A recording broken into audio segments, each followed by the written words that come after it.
Hi, Tony here from Bathroom Spare Parts. Today we're looking at the Abacus fill valve. The code is the ABSP-20-0214. This is the valve. It does come with a nice braided hose, obviously for the connections.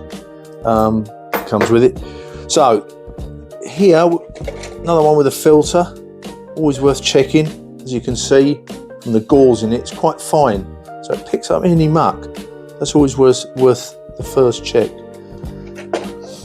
Now we'll do the disassembling. Now, warning you, this is very fiddly, especially when you've got fat plumber's hands like I have.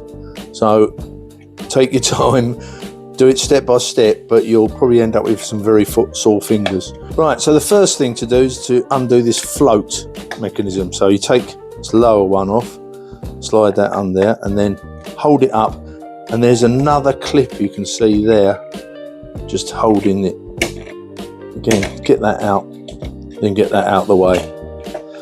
Right, now we need to get at that washer, which is obviously in there. As you can see, this is the part that goes up and down, so the washer's in this part.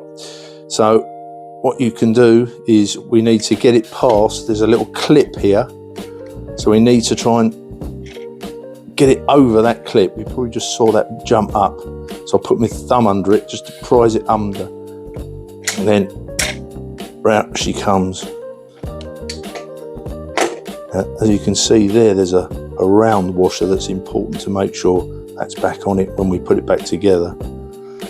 This is the washer. Again, quite an old washer. See if we can get it out with my fingernails. Oh yeah, it came out.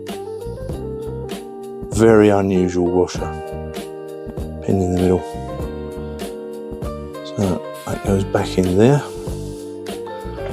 Make sure your O-ring washer is nicely sitting where it should.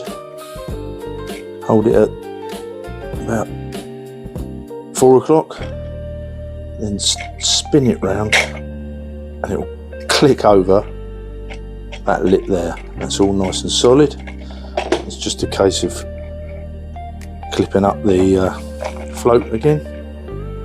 So you've got the first one down here. That's that one. And then there's the other one. You see the little ridge in there. Clip on. She's done.